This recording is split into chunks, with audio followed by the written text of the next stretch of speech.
Pada video sebelumnya kita sudah belajar tentang logistic regression dengan menggunakan binary cross entropy sebagai loss functionnya. Nah, kita sudah mengerti semua proses di dalamnya sehingga kita sudah siap untuk membawa ini ke dalam program. Nah, pada video ini saya akan menjelaskan tentang bagaimana kita membawa ini ke dalam program, khususnya kita akan menggunakan Python. Ketika kita akan masuk dalam implementasi, maka ada beberapa hal yang harus kita pikirkan dulu untuk menyederhanakan notasi-notasi ini sehingga kita mudah untuk memprogramnya.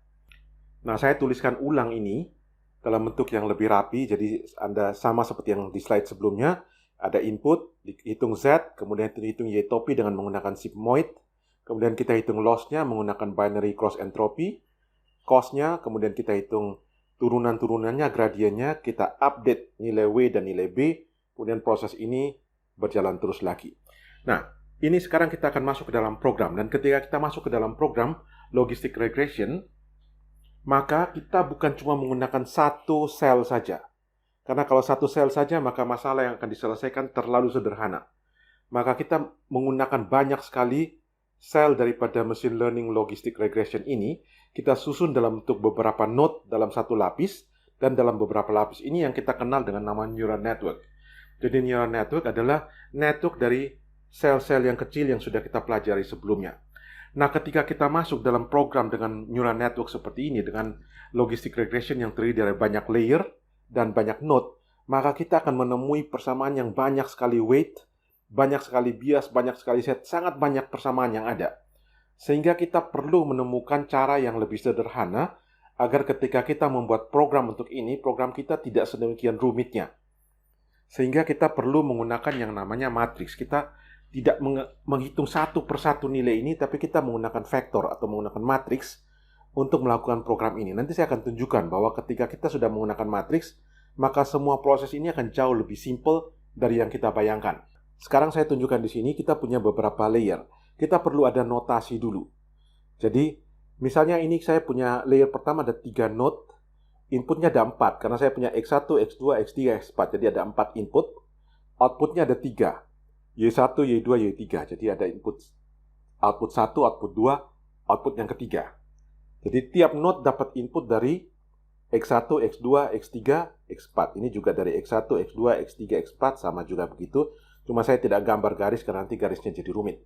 Demikian juga ini dapat input dari sini 1, 2, 3. Ini juga dari sini 1, 2, 3. Ini 2 saja dari sini dan sini, 2 saja, 2 saja. Seperti itu. Nah, sekarang kita input di sini. Kita lihat dulu satu yang ada. Jadi X, kalau kita punya X di sini, kali W, hitung Z, kemudian kita dapat Y topi di sini. Nah, cuma kalau kita sudah susun dalam bentuk beberapa layer di sini, maka Y topi, Y prediksi itu adalah Y yang terakhir di sini. Ini adalah Y topi. Yang tengah-tengah ini masih bukan Y topi. Sehingga kita perlu notasi tersendiri. Maka kita ketemu notasi yang baru. Ini kita pakai standar saja supaya sama dengan semua orang yang memprogram machine learning. Jadi di sini kita pakai notasi outputnya bukan Y tapi pakai notasi A. Ini juga notasinya A.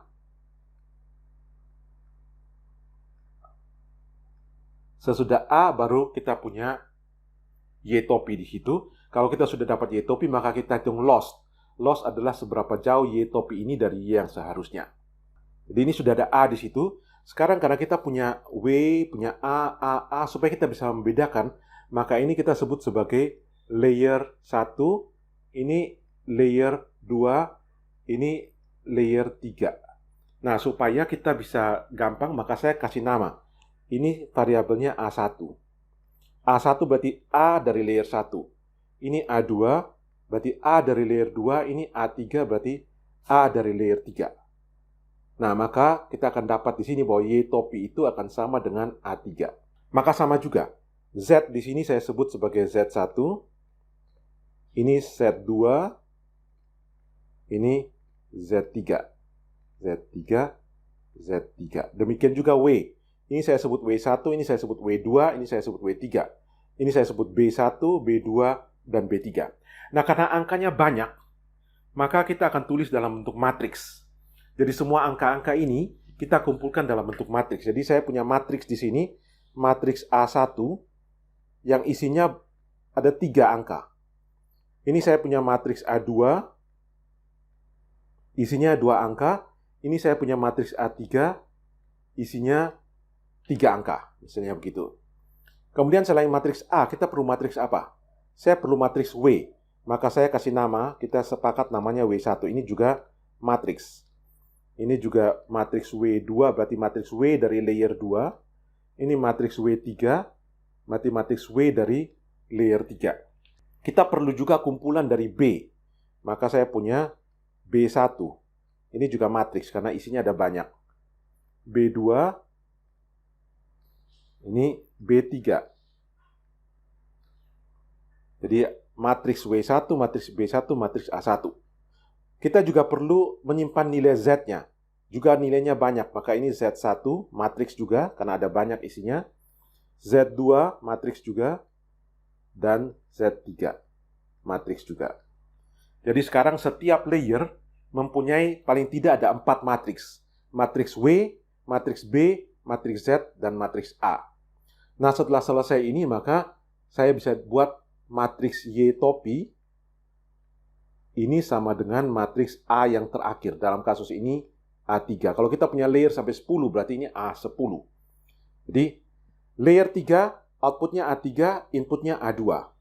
Layer 2, outputnya A2, dia dapat input dari A1. Layer 1, outputnya A1 dapat input dari X. Nah, supaya sama, maka orang sering sebut X itu sebagai A0, sama dengan A0. Supaya semua polanya sama. Input A0, output A1. Input A1, output A2. Input A2, output A3, dan seterusnya. Ingat, kalau dalam program semakin kita punya pola yang sama, maka program kita akan semakin simple. Karena kita bisa memprogram satu kali untuk bisa melakukan banyak pekerjaan sekaligus. Jadi ini pola yang ada. Nah, kalau pola ini sudah jadi, maka kita akan dengan mudah memprogram di dalam program. Saya akan tunjuk secara simple saja ketika saya membuat program ini di dalam Python. Nah, Anda sudah lihat di sini. Anda tidak perlu lihat yang lain dulu, tapi yang ini yang sederhana. Anda bisa bayangkan, jadi input saya A0 dikalikan, ini NP dot, ini perkalian matriks dot matriks, W1 dikali A0 ditambah B1, saya dapat Z1. Kemudian Z1 ini dimasukkan ke sigmoid, dapat A1. Layer 1 selesai. Layer 2 berarti inputnya A1, W1 kali A1 tambah B2, A2 adalah sigmoid dari Z1. Layer 2 selesai. Kalau saya punya layer yang ketiga, maka saya tinggal buat lagi layer yang ketiga seperti ini. Jadi cuma 2 baris seperti ini untuk layer 3. Tentunya inputnya adalah A2, kemudian outputnya adalah A3, dan seterusnya. Jadi kalau nanti dalam proses di program, kita tinggal matriks W1 dikali matriks A0 ditambah matriks B.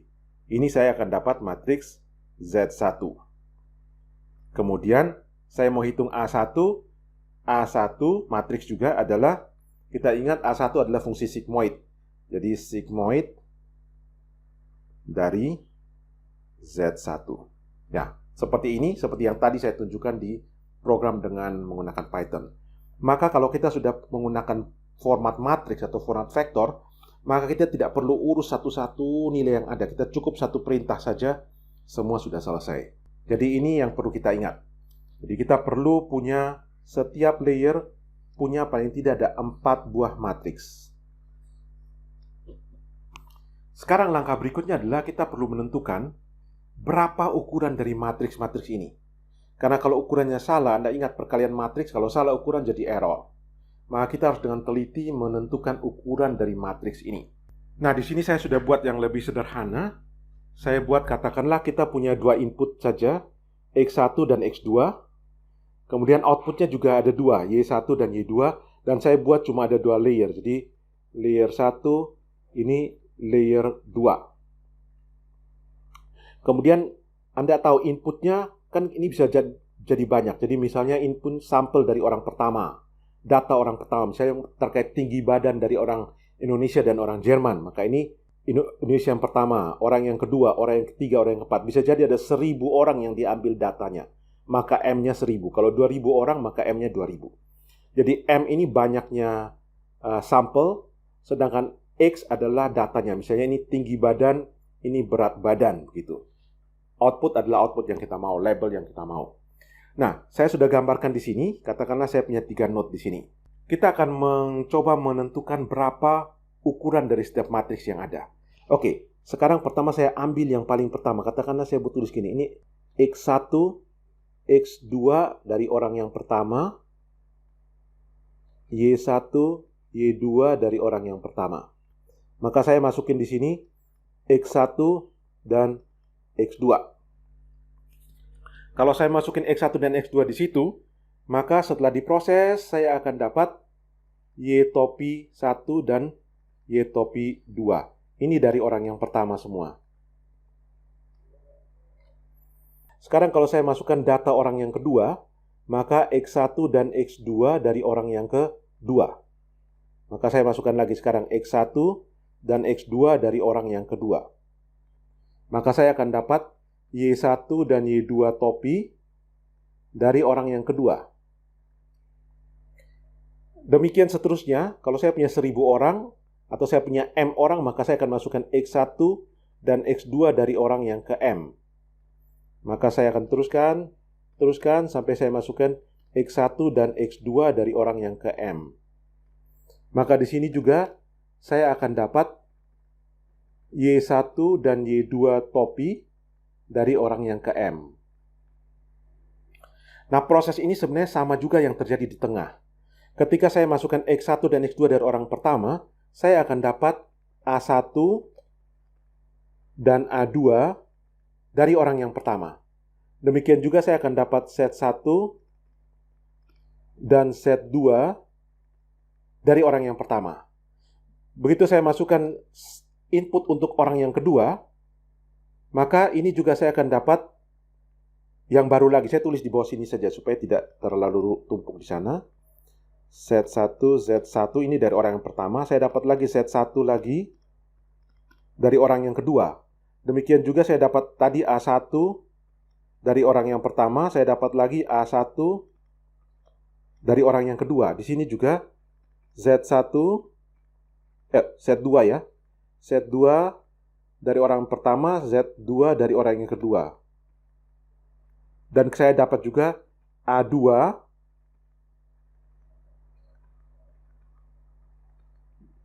dari orang yang pertama, A2 dari orang yang kedua. Begitu saya masukin yang ketiga dan seterusnya akan sama. Maka sampai saya dapat set 1 dari orang yang ke M. Ini juga terus sama. Sampai dapat A1 dari orang yang ke M. Ini juga sama. Z2 dari orang yang ke M.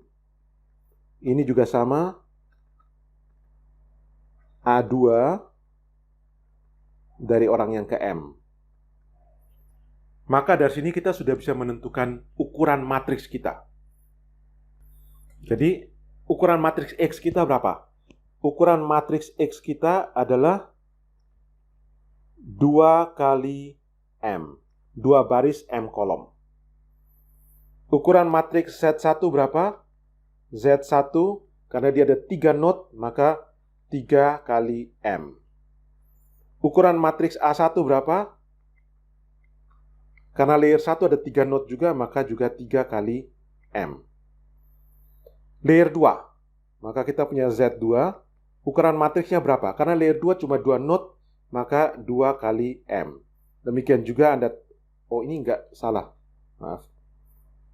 Cuma salah ya. Saya ralat ya. Jadi Z cuma ada set 1, cuma ada 2 baris saja. A juga ada 2 baris saja karena ada 2 kolom. Berarti ini jadi A2 2 kali M. Y kita berapa? Karena ada Y sama dengan A2, maka Y topi kita juga ukurannya 2 kali M. Jadi dengan demikian kita sudah bisa menentukan ukuran dari matriks-matriks yang ada. Jadi kalau saya buat lebih ringkas, maka kita bisa tulis ukuran matriksnya seperti ini. Ukuran matriks input X itu adalah jumlah fiturnya. Ini fiturnya ada 2, jadi tinggi sama berat dan sebagainya. Fiturnya 2, berarti 2 kali M. Kemudian untuk layer 1, kita punya Z1, ukuran matriksnya berapa? Karena jumlah node-nya 3, berarti 3 kali M. Di sini ada A1, maka A1 itu juga matriks, karena ada 3 node, berarti 3 kali M.